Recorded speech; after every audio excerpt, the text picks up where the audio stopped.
कुठला पिक्चर बघायला आले? काका काकू मामा मावशी आत्या ताई आता करा थोडी घाई आणि बघायला या। नमस्कार, स्वागत आहे तुमचा एका नवीन ब्लॉग मध्ये। तर आज आम्ही चाललोय फर्स्ट डे फर्स्ट शो बघण्यासाठी। वेल डन आई हा मूवी बघण्यासाठी चाललोय, कारण त्यातला जो मेन लीड हिरो आहे तो आमच्या गावातला आहे आणि म्हटलं चला आता जाऊया मूवी बघण्यासाठी।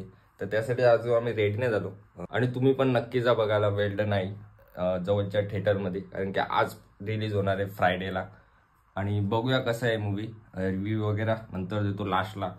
तर चला आमच्या सोबत मूवी बघायला। तर गाईज आता आम्ही निघतोय, रेडी झालेलो आहे हुडी वगैरे घालून, कारण की थंडी जाम मस्त आहे याच्यात सिनेमा हॉलमध्ये।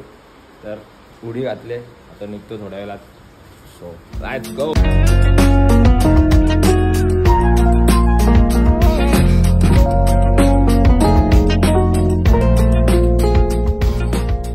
तर गाईज आता आम्ही पोहोचले सिनेमा हॉलमध्ये आणि आता जातो थोड्या वेळात। आता 1:30चा शो आहे, आता 1 वाजला, त्याच्यानंतर जाऊया थोड्या वेळात आतमध्ये गेल्यावर भेटू। काय हा मूवी बघायला आलो आम्ही वेल done I.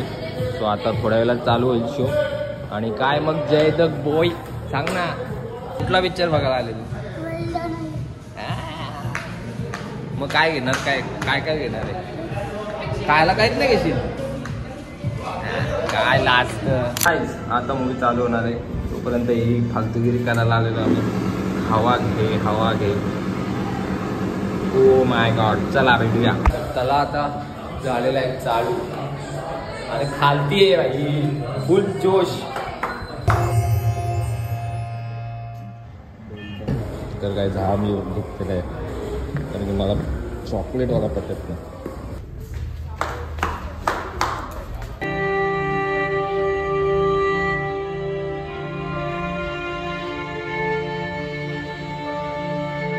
A few moments later. आपल्या कुटुंबासाठी, लेकरा बाळांसाठी जीवाचं रान करणाऱ्या प्रत्येक आईला आमचा सलाम। हे गीत आई अतिशय अप्रतिम असा हा चित्रपट आहे। याच्यामध्ये कॉमेडी किंग विशाखा सुभेदारची भूमिका आणि जयवंत वाडकर यांची भूमिकेने पिक्चरला मजा आणलेली आहे। फुल पैसा वसूल चित्रपट आहे आणि त्याच्यातच आयुष पाटील हा एक नौका कलाकार, म्हणजे सिनेसृष्टीमध्ये पहिल्यांदाच आपल्या पहिल्याच चित्रपटामध्ये अतिशय सुंदर असा अभिनय करतोय आणि भन्नाट असा हा चित्रपट आहे। याच्यामध्ये कॉमेडी शिवाय इमोशन आहे, म्हणजे प्रत्येक प्रेक्षकाला खुर्चीला खिळवून ठेवणारा हा चित्रपट आहे। शेवटपर्यंत अतिशय सुंदर असा स्टोरी बनवली गेलेली आहे। एका आईसाठी लेकरू हे सर्वस्व आहे आणि लेकरासाठी आई हे सर्वस्व आहे। अतिशय सुंदर असा मेसेज या चित्रपटातून दिलेला आहे। म्हणून मी पुन्हा एकदा सांगतो की काका काकू मामा मावशी आत्या ताई आता करा थोडी घाई आणि बघायला या।